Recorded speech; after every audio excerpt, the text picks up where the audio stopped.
Hello class, welcome to the Prarambh science classes. कैसे हैं आप सभी लोग? I hope so all of you will be fine. क्योंकि आप सभी से मिलने के लिए मैं इतनी एक्साइटेड रहती हूँ कि कैसे आप लोगों से मिल लूँ, है ना। क्या करूँ कि आप लोगों से जल्दी मिलने का समय आ जाए। तो हम आज बात करते हैं क्लास 11th का। हम शुरू करते हैं आज से। मैंने MSc कर रखा है केमिस्ट्री से, तो मैं इंटर तक को पढ़ा सकती हूँ, इंटर के ग्रेजुएशन को भी पढ़ा सकती हूँ। लेकिन मैंने अभी स्टार्टअप किया था, इसलिए मैंने अभी इतना ऊपर से लेवल से नहीं स्टार्ट किया है। मैं अब 11th का शुरू करती हूँ आज से। तो मैंने सबसे पहला चैप्टर इसका CBSE बोर्ड के पैटर्न का शुरू किया, some basic concepts of chemistry. ठीक है, सबसे पहले हम जानते हैं केमिस्ट्री होती क्या है और सबसे ज़्यादा यूज़ में क्या आती है। हम डेली बेसिस हम जितना भी सामान यूज़ करते हैं वो ऑलमोस्ट ज़्यादातर केमिस्ट्री से ही बना हुआ है। मतलब केमिस्ट्री मतलब केमिकल से मिलके बना हुआ है। ठीक है, पेस्ट, सबसे पहले आप पेस्ट यूज़ करते हो, सोप यूज़ करते हो। ठीक है, यहाँ तक कि पानी जो हम पीते हैं ये भी हमारे केमिकल से ही मिलके बना है। Hydrogen and oxygen will be make the water, है ना, H2O, आप सभी जानते हैं। तो हमारी जो डेली लाइफ है, यहाँ तक कि जो फूड भी खाते हैं उसके अंदर भी केमिकल्स होते हैं। हमें जो मिलते हैं ना वो उसके अंदर भी केमिकल्स होते हैं, जो एसिड्स मिलते हैं, बेस मिलते हैं, विटामिन्स मिलते हैं, कर्क्यूमिन मिलता है। कर्क्यूमिन किसको बताया था मैंने? साइंस फैक्टर बताया है आपको, यू गेट इट। क्या? टोमेटो में बताया था। ठीक है, कि टोमेटो में जो रेडनेस होती है वो किसकी वजह से होती है? कर्क्यूमिन की वजह से होती है। हाँ, सही बताया, ये गलत बताया है? बताइए आप लोग। यही बताया था, कर्क्यूमिन किस में मिलता है हमारा? टोमेटो में बताया था? नो, टर्मरिक में बताया था। टर्मरिक में जो येलो कलर होता है उसका रीजन होता है कर्क्यूमिन। ठीक है, कर्क्यूमिन हमारे टर्मरिक में मिलता है, हल्दी। ठीक है, हमारी उसमें मिलता है जिसका येलो कलर कौन से कंपाउंड की वजह से होता है? कर्क्यूमिन की वजह से होता है। गलत मत हो, मैंने अगर आपको फंसा दिया तो आप उसे फंसते ही चले जाते हो, है ऐसा नहीं है। ठीक है, टमाटो में दूसरा पिगमेंट होता है जिसकी वजह से होता है। ठीक है, तो हम बात करते हैं what is a chemistry. Chemistry क्या है? एक हमारे एक CBSE के हमारे एक जानकार हैं, रोआल्ड हॉफमैन। ठीक है, जानकार क्या, साइंटिस्ट ही हैं। उन्होंने केमिस्ट्री के बारे में एक क्या दिया हुआ है कि chemistry is the science of molecules and their transformation. जो केमिस्ट्री है वो किसकी साइंस है? मॉलिक्यूल्स की और उनके ट्रांसफॉर्मेशन की। क्योंकि मॉलिक्यूल्स जब मिलते हैं आपस में तो वो ट्रांसफॉर्म्स होते हैं। ठीक है, क्योंकि जब एक केमिकल दूसरे केमिकल से मिलता है या दूसरा कंपाउंड किसी और कंपाउंड से मिलता है तो नया प्रोडक्ट बनाता है। ठीक है, तो यही उन्होंने कहा है कि जो केमिस्ट्री है, chemistry is the science of molecules and their transformation. It is a science not so much of 100 elements but of the infinite variety of molecules. इसमें खाली 100 molecules नहीं है, atoms नहीं है, इनकी बहुत वैरायटी है देखने में। जैसे हम सभी जानते हैं 114 एलिमेंट्स नोन है, लेकिन उनसे ज़्यादा भी एलिमेंट्स है। बस एक पीरियोडिक टेबल के लिए उन्होंने इतने बना दिए हैं, लेकिन हम बहुत सारे एलिमेंट्स को जानते हैं जो हमारे प्रेजेंट हैं। ठीक है, that may be built from them, जो कि मॉलिक्यूल से, एटम से मिलके बने होते हैं। ठीक, तो इसके बेसिक इंफॉर्मेशंस जो हमने नोट डाउन किए हैं, जो हमारे बेसिक कॉन्स्टिट्यूएंट्स हैं केमिस्ट्री के, basic constituents of matter, atoms and molecules. जो बेसिक कॉन्स्टिट्यूएंट्स हैं हमारे मैटर के वो कौन कौन से हैं? एटम और molecules. Atom is the smallest unit, सबसे छोटी यूनिट हो गई एटम, और मॉलिक्यूल्स उनसे थोड़ी बड़ी होती है, एटम से मिलके बनते हैं। अब केमिस्ट्री की बात करें, chemistry is the branch of science. Chemistry वो साइंस की ब्रांच है जिसमें हम कंपोजिशन पढ़ते हैं, प्रॉपर्टीज पढ़ते हैं और मैटर का एक दूसरे से इंटरेक्शन पढ़ते हैं। मैटर में क्या है, हमने हमेशा से पढ़ा, हम 6th क्लास से पढ़े हैं, 5th से पढ़ रहे हैं कि मैटर के 3 टाइप्स होते हैं। कौन से? Solid, liquid and gas. पढ़ रहे हैं हम लोग। Exist in 3 states, solid, liquid and gas. ये स्टेट्स हैं हमारी मैटर की। तो जो मैटर है वो क्या है? हमारे इंटरेक्शन होते हैं, उनकी प्रॉपर्टीज, मैटर की इंटरेक्शन, प्रॉपर्टीज, कंपोजिशन, ये सारी चीज़ हम केमिस्ट्री की ब्रांच के अंदर पढ़ते हैं। ठीक है, it plays a central role in science. जो हमारी केमिस्ट्री है ये क्या करती है? हमारी साइंस में एक सेंट्रल रोल प्ले करती है। ठीक है, मतलब इंपॉर्टेंट रोल प्ले करती है and is intervene with other branches, और ये दूसरी ब्रांचेस के साथ भी मिक्स होती है। हमारी फिजिक्स हो, हमारी बायोलॉजी हो, हमारी जो जियोग्राफी हो, सब में ये क्या करती है, मिल जाती है। जैसे यही बताया, other branches of science like physics, biology and etcetera, geography भी हो सकती है। केमिकल इंडस्ट्रीज मैन्युफैक्चरिंग फर्टिलाइजर्स, जो केमिकल इंडस्ट्रीज हैं, हमारे कितने सारे केमिकल्स हैं जिनसे हम डेली यूजेस में यूज होते हैं। जो हम खाना खाते हैं, अनाज हमें मिलता है, फ्रूट्स मिलते हैं, वेजिटेबल्स मिलती हैं, उन सब में फर्टिलाइजर यूज होता है, यू नो इट। उसके बाद एल्कलीज हैं, एसिड है, सॉल्ट है, डाइज हैं, ड्रग्स हैं, और बहुत कुछ, सोप है, डिटर्जेंट है, और ऑर्गेनिक इनऑर्गेनिक कंपाउंड्स हैं, और भी बहुत सारी दवाइयाँ हैं। वो सारी हमें कहाँ मिलती हैं, हमें केमिकल इंडस्ट्रीज से ही मिलती हैं, ठीक है। लाइफ सेविंग ड्रग्स हैं, इनके बारे में भी आप देख लीजिए। जो लाइफ सेविंग ड्रग्स हैं जैसे कि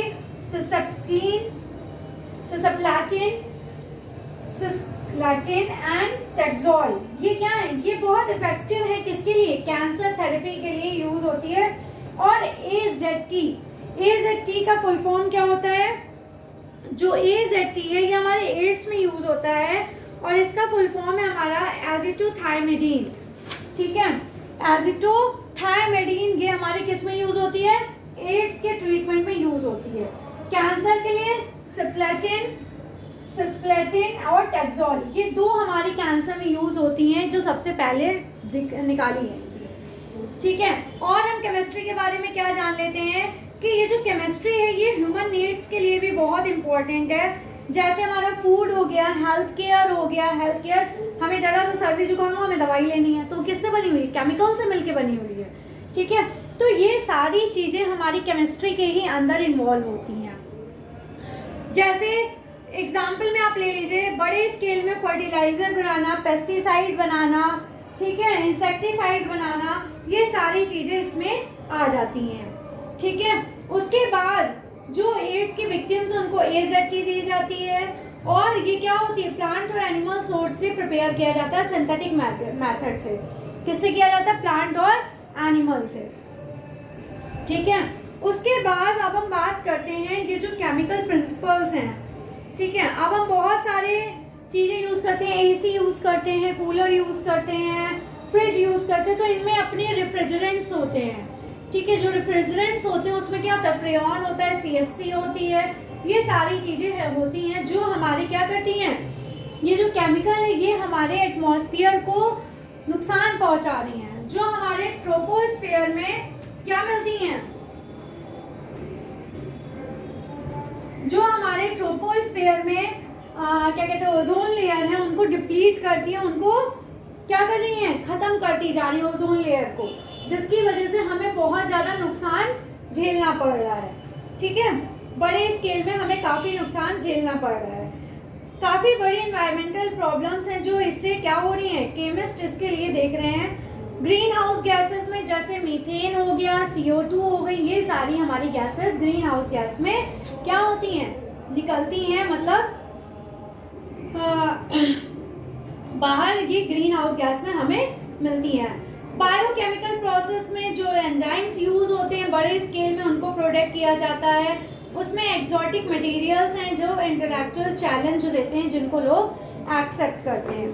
तो ये तो हमारी केमिस्ट्री के बारे में टॉपिक हमने डिस्कस किया, उसके बारे में बुक में था थोड़ा सा, तो मैंने कहा आपको डिटेल में बता देती हूँ। अब हम बात करते हैं नेचर ऑफ मैटर की। जो मेरी नॉलेज है वो मैंने आपको दे दी, अब उसके बाद की ये हम डिस्कस कर रहे हैं क्या, कि नेचर ऑफ मैटर क्या है। नेचर ऑफ मैटर क्या है, इसमें anything which has mass occupies space. Matter क्या होता है, जो चीज हमारी क्या करती है, मास को, स्पेस को ऑक्यूपाई करती है, उसको घेरती है, वही कहलाता है matter. Matter can exist in 3 physical state like solid, liquid and gas, ठीक। अब हम सॉलिड की बात करते हैं, क्या हमने बेसिक बात की थी, अब हम टॉपिक पे आ जाते हैं धीरे धीरे, मैटर के में डिस्कस करते हैं। अब जो मैटर है उसमें जो सॉलिड होते हैं ये क्या होती हैं, इनके पार्टिकल्स बहुत क्लोज होते हैं। जैसे क्लोज का मतलब है जैसे ये हैं, ठीक है, बिल्कुल चिपके होंगे, इनके बीच में गैपिंग भी नहीं होगी, ठीक है। तो ये क्या है, ये पार्टिकल्स आपस में चिपके हुए हैं, तो ये किसकी वजह से चिपके हैं? क्योंकि इनके बीच में गैपिंग होती ही नहीं है सॉलिड में। इसीलिए कहा है in solids these particles very close to each other and there is not much freedom of movement. इनके बीच में इतनी भी फ्रीडम नहीं है कि ये एक जगह से दूसरी जगह मूव हो सके, ठीक है। इनमें स्पेसेस देते ही नहीं है, होती ही नहीं है। अब हम लिक्विड की बात करें, जैसे ये हमारा एक जार है, ठीक है, इसमें पानी भरा हुआ है, इसमें हमने कोई पार्टिकल्स डाले, जो मान लीजिए सॉल्ट और शुगर के डाल दिए, इनमें हमने डाला, इनमें थोड़ी थोड़ी सी गैपिंग होती है, ठीक है, थोड़ी थोड़ी गैपिंग होगी। ये क्या होते हैं? ये होते तो वैसे ही हैं, क्लोज होते हैं एक दूसरे के। जो लिक्विड्स होते हैं, the particles are close to each other but they can move around, लेकिन ये थोड़े बहुत आसपास घूमते रहते हैं। जो वाटर होता है उसमें पार्टिकल्स तो बहुत क्लोज होते हैं, लेकिन बीच में थोड़ी थोड़ी गैपिंग होती है, जिसकी वजह से ये इधर उधर अराउंड कर सकते हैं। गैस के क्या होते हैं? जो गैस के पार्टिकल्स होते हैं comparatively to solid and liquid, solid और लिक्विड के कंपैरिजन में इनके पार्टिकल्स थोड़े दूर दूर होते हैं। जैसे मान लीजिए ये हमने एक बीकर ले लिया, ठीक है, ये बीकर है, इसमें हमारी गैस फिल है, तो जो हमारे ये बड़े बड़े पार्टिकल्स हैं गैस के, ये क्या है? देखिए दूर दूर हैं, तो ये क्या है? In gas the particles are far apart as compare to these present in solid और लिक्विड। सॉलिड और लिक्विड को देखते हुए इनके पार्टिकल्स क्या हैं? दूर दूर हैं। And there movement is easy and fast, इनका मूवमेंट बहुत इजी है, बहुत जल्दी है, क्या करते हैं? चलते हैं, और बहुत तेजी तेजी से चल लेते हैं, ठीक है। तो ये हमने बात की सॉलिड, लिक्विड और गैस की। अब हम कुछ इनके कैरेक्टरिस्टिक्स देख लेते हैं। जो हमारा सॉलिड होता है, पहले हम क्लीन कर लेते हैं अपना बोर्ड। आई होप सो इतना समझ में आ गया होगा आप लोगों को। अब हम इनके कुछ कैरेक्टरिस्टिक्स हैं सॉलिड, लिक्विड, गैस के, उनको देख लेते हैं, ठीक है, कि इनका वॉल्यूम कैसा होता है, शेप कैसा होता है, ये हम पढ़ेंगे आज, ठीक है। अब हम सॉलिड, लिक्विड, गैस के कैरेक्टरिस्टिक्स पढ़ लेते हैं। जैसे जो सॉलिड्स होते हैं, characteristics of matter states।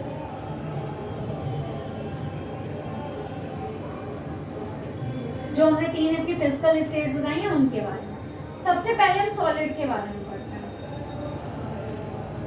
Solid have definite volume and definite shape. अब जैसे स्क्वायर शेप दिया है तो स्क्वायर में ही वो सारे उसके पार्टिकल्स बंधे होंगे, ठीक है। तो solid have definite volume and definite shape. अब हम लिक्विड की बात करें, liquid have definite volume but definite का मतलब जो लिक्विड का वॉल्यूम होता है वो तो डेफिनेट होता है, मतलब डेफिनेट मतलब फिक्स होता है, लेकिन but not the definite shape. लेकिन उनका शेप क्या होता है? फिक्स नहीं होता है, ठीक है। वो जिस कंटेनर में भरा जाता है, अगर आप ग्लास में भर दो पानी तो पानी उस शेप का हो जाता है। आइस क्यूब्स आप जमाते हो तो आइस क्यूब्स क्या होती हैं?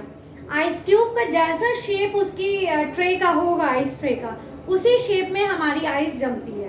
तो पानी को जिस शेप में आप ढालना चाहो उस शेप में वो ढल जाती है, ठीक है। इसीलिए इनका शेप डेफिनेट नहीं होता है। गैस की क्या बात करें? Gases have neither definite shape not definite volume. पहले वॉल्यूम लिखना चाहिए था, मैंने लिख दिया, ठीक है, कोई बात नहीं। जो गैसेस हैं उनका शेप भी डेफिनेट नहीं होता है। गैस का भी यही है, सिलेंडर में भरा तो सिलेंडर के साइज की हो गई, भगोने में भर दिया तो भगोने की शेप की हो गई। भगोने भरते हैं मतलब, अब जैसे बलून में भरा हमने तो बलून के ही शेप का हो गया, तो उसका भी वैसे कोई ना शेप होता है ना वॉल्यूम होता है, उसको जहाँ जैसे जगह मिलती है वो वहीं पे शिफ्ट हो जाती है, ठीक है। तो इसीलिए कहा जाता है they completely occupy the container in which they are placed. वो पूरी कंटेनर में भर जाती है जहाँ उसको जैसी जगह मिलती है। तो ये था हमारा ये इसके कैरेक्टरिस्टिक्स। जो सॉलिड है इसको अगर हम हीट देते हैं तो ये लिक्विड में बदल जाती है। और जब लिक्विड को क्या करेंगे, सॉलिड फॉर्म में लाएंगे, तो ये क्या करेंगे, इसको जब लिक्विड को कूल डाउन करेंगे तो सॉलिड, जैसे पानी है, ठीक है, पानी को जब आप गर्म करते हो तो गैस में बदल जाती है, सॉरी लिक्विड है, और लिक्विड के बाद ऐसे ही क्या होता है, गैस में बदल जाती है। यहाँ पे भी हीट होगा और यहाँ पे भी कूल होगा। अब जैसे हम ये मान लीजिए जो हमने पानी लिया, ठीक है, तो पानी को जब हम गर्म करते हैं तो स्टीम बनती है, भाप बनती है, इवेपोरेट होता है, तो हीट में वो क्या होता है, गैसियस फॉर्म में बन जाती है। लेकिन जब हम गैस को कूल करते हैं, उसकी स्टीम जब देखते हैं, आप प्लेट ढक दो किसी चीज़ में गर्म करने के बाद, तो उसमें देखते हो ना छोटे छोटे से वाटर ड्रॉपलेट हमारी प्लेट में या किसी चीज़ में, जिस चीज़ से भी ढका है उसमें बन जाते हैं। तो वो कूल डाउन के बाद लिक्विड में आ गया। लिक्विड को जब हम इसको कूल डाउन करते हैं, मतलब और ठंडा करते हैं, फ्रिज में रख दिया, फ्रीजर में रख दिया, तो वो सॉलिड फॉर्म में बर्फ में जम गई, ठीक है। सॉलिड को जब हीट करते हैं तो लिक्विड बदल जाता है। आइस को आप हीट कर दो, गर्म में रख दो, वो क्या होगा, पानी बन जाएगा। लिक्विड को इसी तरह हीट देने पे गैस बन जाती है, गैस को कूल करने पे लिक्विड बनता है, लिक्विड को भी कूल करने में सॉलिड बनता है, ठीक है। तो ये था हमारा इसकी ये रिवर्सिबल रिएक्शन है ये हमारी, ठीक है। वही मैंने बताया, on heating a solid usually changes to a liquid and the liquid on further heating changes into gas, ठीक है। तो ये था हमारा, इसका गैसियस फॉर्म में चेंज हो जाती है, ठीक है। बस आज के लिए इतना ही रखते हैं, उसके बाद हम नेक्स्ट डिस्कस करेंगे होमोजीनियस, हेट्रोजीनियस और बहुत सारे टॉपिक्स। मज़ा आ रही है मुझे पढ़ाने में और आप लोगों को पढ़ने में भी आनी चाहिए। साइंस फैक्ट जरूर देखिएगा, आज मैंने फिर से न्यू अपडेट किया है, बहुत ही इंटरेस्टिंग फैक्ट्स हैं, और उसके लिए सब्सक्राइब करिए मेरा चैनल रेगुलर नोटिफिकेशन के लिए। Please like share and subscribe my channel. Thank you, take care class.